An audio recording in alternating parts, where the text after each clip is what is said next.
Alrighty, Tricia, it's 2 o'clock, so I think we'll get started here. Sounds Good good. afternoon. I'm Julie Picard, and I'm current president of the National Auto Auction Association. So thank you very much for being here today with us. I want to invite you to submit any questions you might have through the chat box. And without further ado, I'd like to introduce our guest speaker today, Mr. Sante Esposito. Thank you very much, Julie. Yeah, for the past 45 years, Sante Esposito has been immersed in politics and public policy. As a result of his long and successful career on the Hill, Sante enjoys long-standing working relationships with numerous decision makers in the Congress and executive branch, including members of Congress generally, and specifically House and Senate leadership, committee chairs and ranking members, as well as key principals and staff of the administration. Sante served on the staff of the Committee on Transportation and Infrastructure of the United States House of Representatives from 1981 until 1987, and then as chief counsel to the committee from 1987 to 1998. He also served as counsel to the House Committee on the Budget from 1977 to 1981, and as legislative classification counsel to the Congressional Budget Office from 1974 to 1976. The NAAA has been represented by Sante since 2012. We are looking forward to gaining some insight today into the new Congress and administration. Sante? Julie, thank you very much. And thank you all for the opportunity. She mentioned 45 years. I think she misspoke on that, right, Julie? Hasn't been 45 years. It's a scary thought. Anyhow, I wanted to start off before I get into the issues, just to talk a little bit about the political situation in Congress. The last time that the Democrats had the White House, the Senate, and the House of Representatives at any one time was 2009.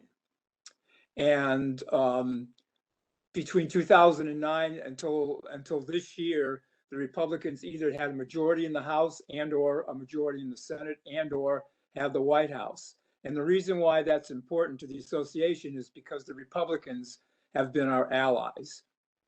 They've been with us. They've been our last line of defense. They have supported us and defended us on our various issues. But now the situation is different. The Democrats have the votes. And so, looking to at least the next 2 years, we fear we may be in for some very challenging times. And I think the only way that we can deal with that situation is to devise strategies that are based on unity, creativity, and flexibility. And when I say unity, I mean working together with the other associations, NADA, NIADA, which we do now and have been doing more so over the last number of years. Strength is in numbers, and I think we are strongest when we are together. And so we try to convey that united front in dealing with on various issues. And then in terms of creativity, I think we have to look at situations in this Congress, not as black or white, because it's not a yes or no kind of situation. I think we need to look at various challenges that we face and figure out ways that we can creatively deal with it, because I think without the votes, we have to be smarter and more creative in talking about potential solutions. And that leads me to flexibility. Flexibility is very important in terms of legislation. I've dealt with a lot of situations where what you see at the outset isn't necessarily, what it's going to be at the end of the day. So you try to step back and say, okay, this is what the proposal is. How do we address that proposal in a way that we can live with it? Maybe we don't get everything we want, but we try to head off the worst case scenario. So it's going to be different times, and it's going to be challenging times. But I think together we'll make it through, and I believe we'll be successful. I then want to switch briefly to talk about stimulus, and I'll tell you why. The two top legislative priorities for the Biden administration are Corona stimulus and economic stimulus. Unfortunately, the word stimulus creates confusion. Those two items COVID stimulus and economic stimulus are separate initiatives. They don't have anything to do with each other. COVID is exclusively dealing with funding activities that are related to the virus. You will see reports in the press and otherwise about how there's money in there for state and local government.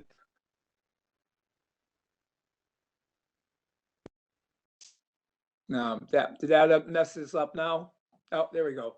Money in there for railroads, money in there for transit system, but all the funds that are in the COVID stimulus legislation are all tied to, again, vaccine related activities. For example, for re-employing furloughed staffers, for paid sick leave, for equipment for employees of industries. So there's no money in the COVID legislation that has to do with economic stimulus.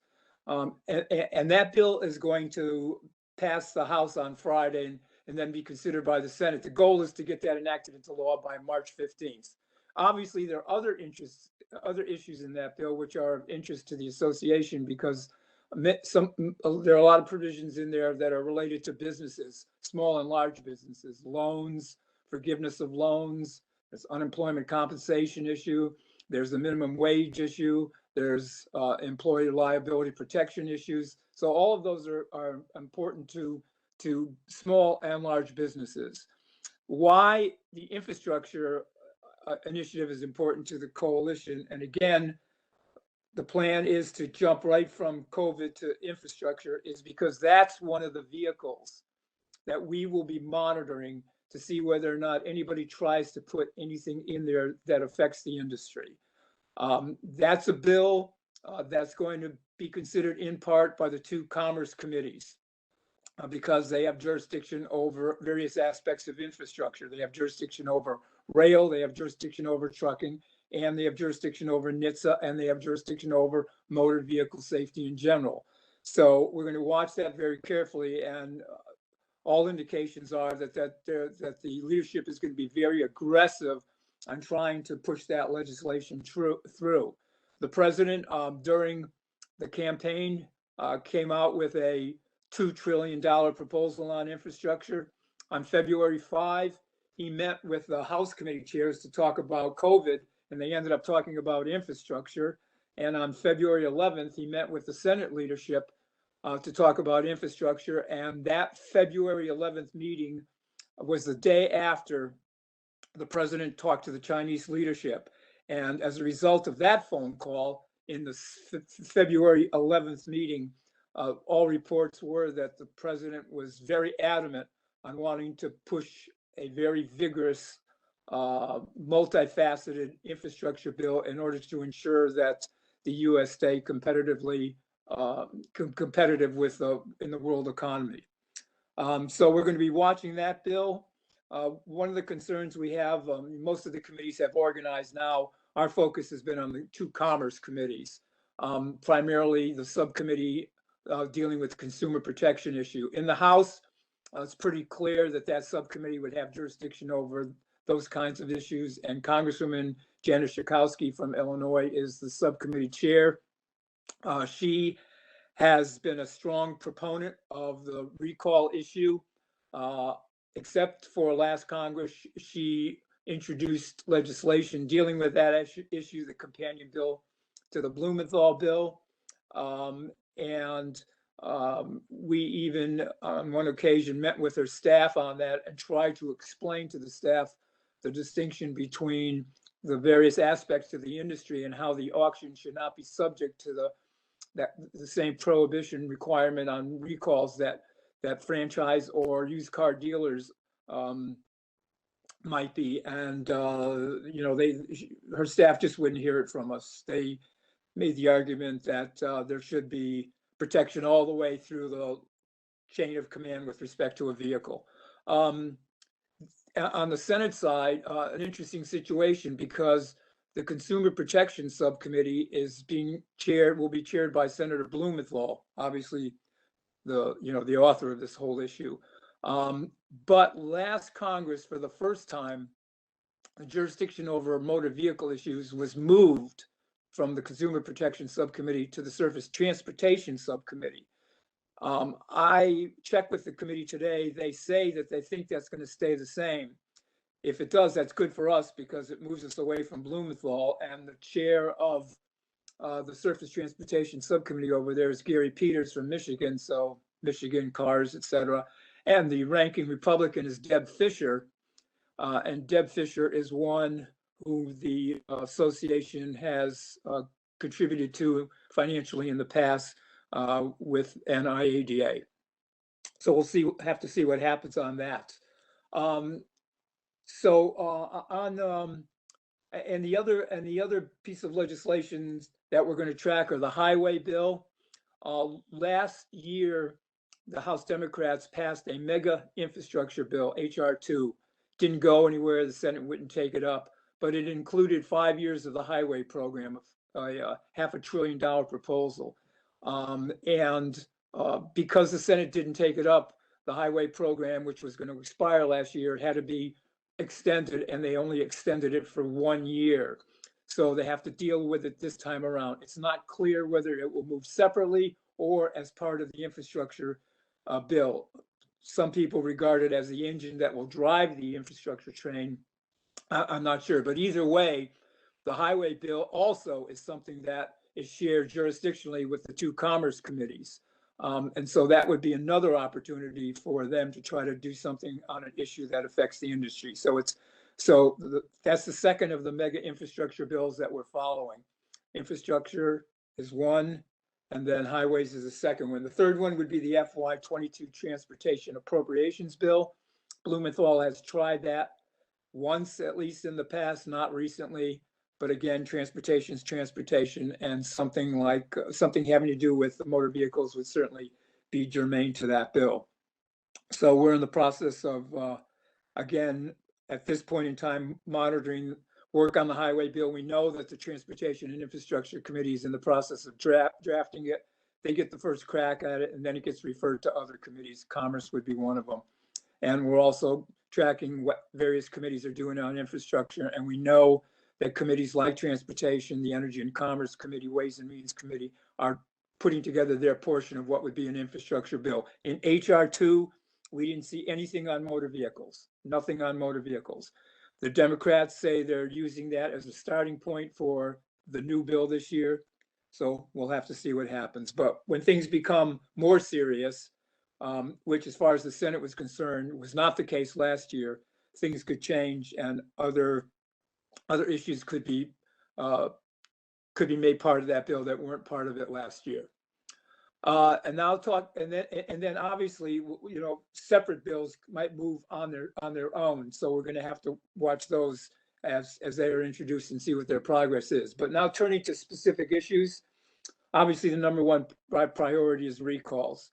Last Congress, Senator Blumenthal introduced his bill, S971, and that bill prohibits the sale, lease, or loaning of a motor vehicle that's subject to recall unless and until the recall defect has been remedied. It also includes language in there that says that the auctions could be exempt from that requirement if determined that such exemption by regulation would not adversely impact public health and public safety. So the bottom line, the way the Blumenthal bill was written, auctions would be subject to the requirement unless a further step was taken. So that's problematic. So he introduced the bill last year, didn't go anywhere. For some reason, it never became a real priority of his. And like I said, Caucus didn't introduce the companion bill, but we will be watching to see what he does this time around. We'll have to see. But that's an issue where I want to point as an example in terms of the unity of our strategy. We have already had one meeting with NIADA and NADA to talk about strategy about what would happen if we faced the recall issue, and we continue to have that dialogue. We're talking about educating members. We're talking about putting together some briefing material. We're talking about what happens if we have to face that legislation, what are our options at that point. But, we all are pledged to stay on top of that issue and to work together to either defeat it or to resolve it. And again, how life has changed. That bill on the Senate side, a Blumenthal bill with a Republican Senate would never have seen the light of day, even if you tried it. But, the situation is different at this point. The second thing I want to talk about is the USMCA issue that we're dealing with. That's the agreement has to do with the new tariff situation, and the agreement was effective July 1 of 2020, but they have made an interpretation with respect to tariffs on used vehicles that says that that vehicles manufactured before July 1, 2020 are also subject to the new tariffs for that vehicles would be manufactured after July 1. And that's very problematic for a number of reasons. First of all, the vehicles that were manufactured before July 1 were done under different standards, the NAFTA standards, and not the new standards of this agreement. And secondly, a lot of the paperwork, the background material accompanying those vehicles through the manufacturing process are long gone.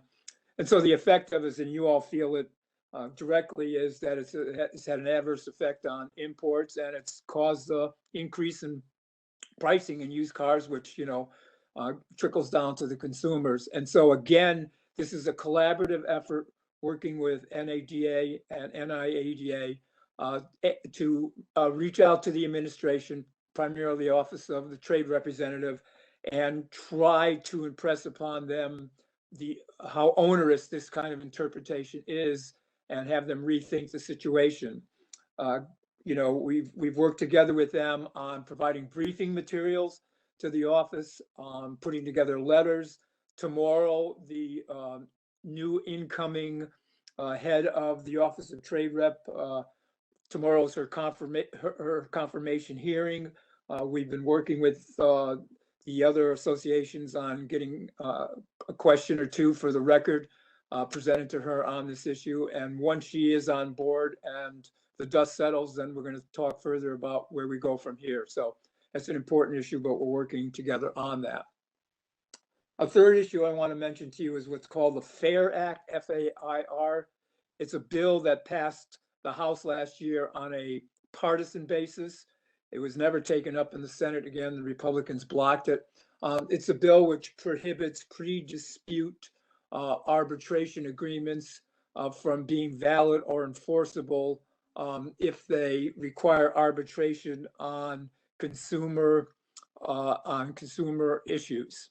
The bill has been reintroduced again by the same sponsor. He already has 155 co-sponsors on the bill.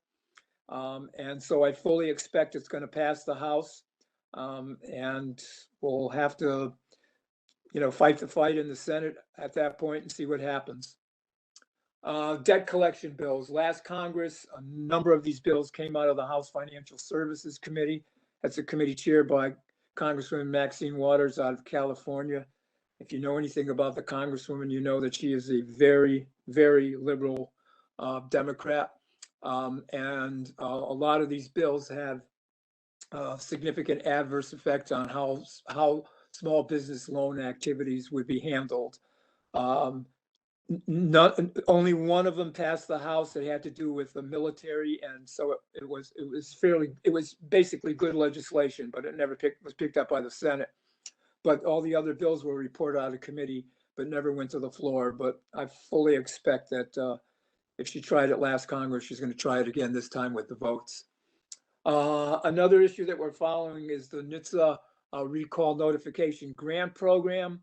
That's a program that provides funds to the states to implement programs wherein when you go to register or re-register your vehicle, you are notified of pending recalls.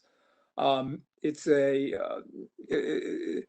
fairly small scale program in terms of dollars, and therefore not a lot of states apply, but the word's getting out there. So I think there's more, states are becoming more and more interested in it. Maryland was the first state and went through the program, and all the reports were it was successful. Ohio, Texas, and California have recently been awarded grants.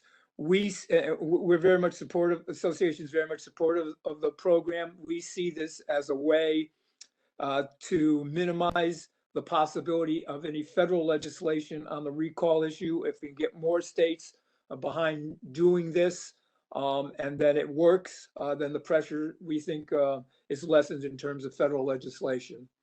The last thing I want to mention is the auto caucus. Congress has various caucuses. These caucuses are informal groups of members who share an interest in a particular issue. A member decides, hey, you know, I'm interested in this particular issue, and then they talk to other members and they say, hey, you want to put this informal groups together, and they form a caucus. They don't have any legislative jurisdiction, but they are they're very good on educating members on issues and providing, you know, information. So one of the caucuses that exists in Congress is the Auto Caucus. It's one in the House and there's one in the Senate. The House Auto Caucus, I just found out a couple of days ago, is going to once again be co-chaired by Congresswoman Marcy Kaptur, a Democrat from Ohio, and Congressman Mike Kelly from Pennsylvania. And Mike Kelly has always been a real champion for our causes. On the Senate side, last Congress, it was Sherrod Brown of Ohio and Congressman Rob Portman, also of Ohio. I haven't picked up anything so far about a decision this time around, but my sense is it's probably going to be the same situation. There was a time going back a couple of years where the association did a workshop for the Senate Auto Caucus. It was sort of like Auction 101, went over very well, very interesting, very informative. And so we try to stay in close touch with the caucuses, and we view them as an opportunity to bring more visibility, not only to the association, but to our issues. So that's what I have on my end. I'm open to questions, or Trish, if you have any comments, let's turn it back.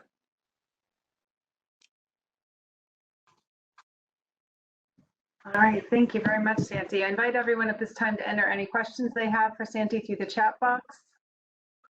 The chat box I can't open. We've got you covered. I've got the chat box here, and I believe Julie does as well. I do. If anybody Sante? has any questions, maybe Sante, was maybe going to ask you to go back and talk a little bit more about the grants that are going through the state and the successes that they had in Maryland on the recalls and sending out those letters with the renewals and the registration. And what kind of weight will that have now that we have some larger states that are very influential joining on board too? Will that help in our fight against grounding these units? Yeah. Okay. First of all, it's a limited program, limited in terms of dollars. I think it was like $25 million in the program. So, you know, and limited because it's a brand new program, and Congress is always reluctant to put a lot of money in a brand new program until it's, you know, it's proven itself. And Maryland has. It was a positive experience. There's the reports out on that said that, you know, I think they listed the number of notifications that they put out there, and, you know, brought that to people's attention, information that they hadn't seen before, both on the, you know, registering and the outset, and also on re-registering. And I think you're right on the other states, especially California and Texas being who they are. And, you know, usually California sort of sets the tone for the rest of the nation, and on stepping out front on new programs like this. So not sure how, you know, it's not going to happen overnight. It's going to, in terms of these programs getting off the ground and being able to get some tangible results, I fully expect that it's going to be positive. And again, we're going to use that as a way to sort of fend off any federal legislation on the issue with, you know, itself. Sante, with the current climate with COVID, when do you see us being able to get back up on the Hill and start some of that in-person educating? Any indication? I have a friend in the Sergeant at Arms office, and he's telling me October if we're lucky. I mean, I can see it not happening this year at all, because once you get into October, you get to the end of the session, and for the most part, they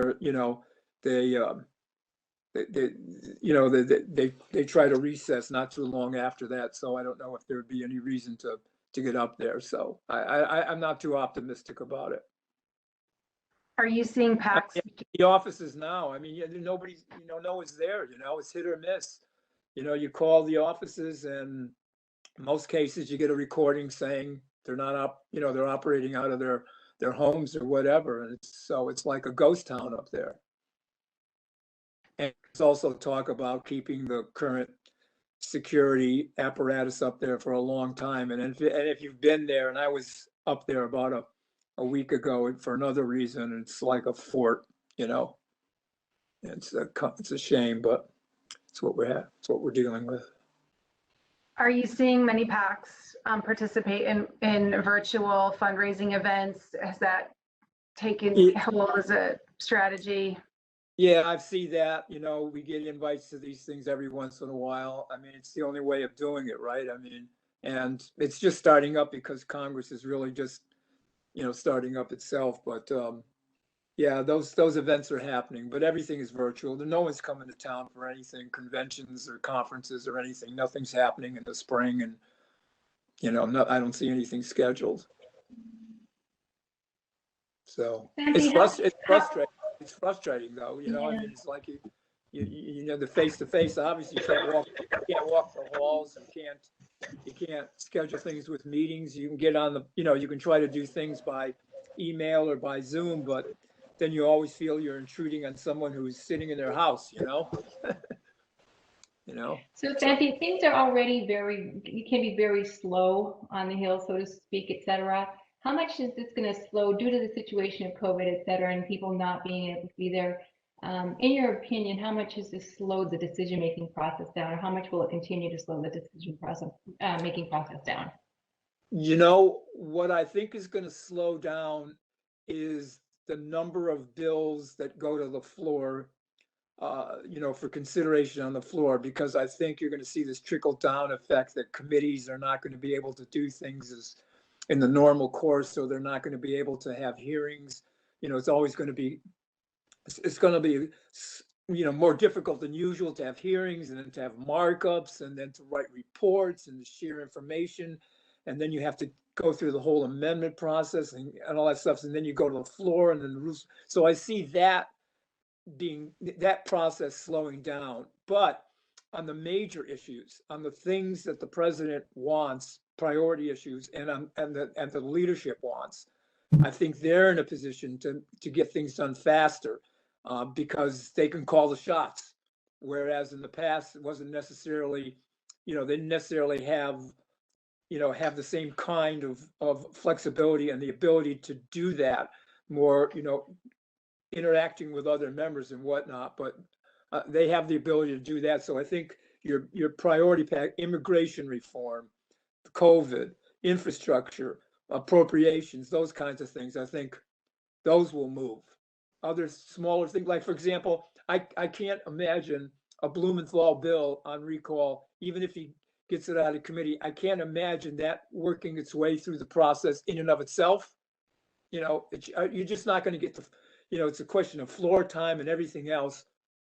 I see those kinds of things, being part of bigger packages, or just being slowed down in the process. I was talking to a friend on the transportation committee today, and they're working on a water bill, which they're going to get out of committee probably in the next month. And the resources committee is also working on a different kind of water bill, and they're individual bills which will be introduced, but both of them are looking at them in the context of marrying them onto some bigger bill, that has more, greater priority than an individual piece of legislation. So I have a few questions that have come in. With the, we're all reading a little bit about CFPB ramping up personnel. Yeah. Do you have any insight as to what we can see in terms of ramped up enforcement from the CFPB, or is it still too early to tell? Well, other than the new executive director who, was officially nominated, and his history. Hold on, I'm gonna have to put my charger connected to this thing. Hopefully, then watch that'll screw up everything. Oh, that's a miracle. We still good? We're good. He's got a track record of, just ratcheting up the regulatory process and being onerous. He was at FTC. I think we're going to go back to the days where, we're going to have real challenges there. I think, it's going to be a Democratic agency. I think it's going to be a lot of former Elizabeth Warren staffers in the agency. So I'm expecting the worst. Question came in. What do you see as the #1 challenge for the upcoming year? The #1 challenge, I think the #1 challenge is being able to meet whatever challenges come our way in ways where we're either able to prevail or minimize the negative impact on our issues and our positions on those issues. Are you aware of it? There's a false story about dealers selling unsafe cars to consumers. Is that anything you have a comment on? Are you aware of this? Is this a story that came out of Detroit? I'm not sure. The question came in. Yeah, I'm aware of a story that came out of Detroit in the last couple days or so, talking about unsafe cars and everything. And he even got a quote from Blumenthal in the story.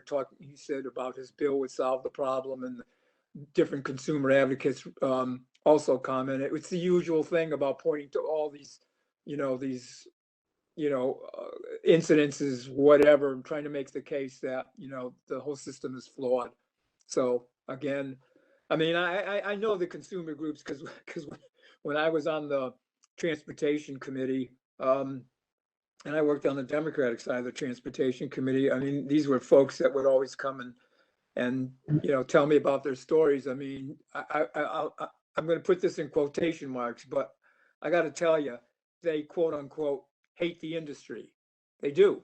They hate the industry. They don't trust the industry, and they just, they'll take any opportunity in the press or otherwise to just say what they feel about, what they think the industry is all about. So it's just another article, right?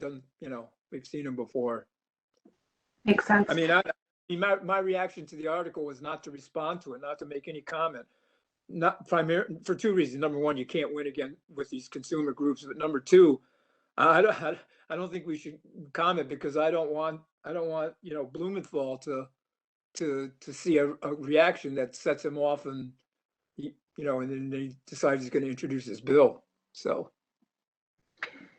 Well, one other thing I wanted to accomplish in today's webinar is to let our members know that even though things are virtual and we are unable to have our day on the Hill like we'd like to, we're communicating as best we can and working together as an industry.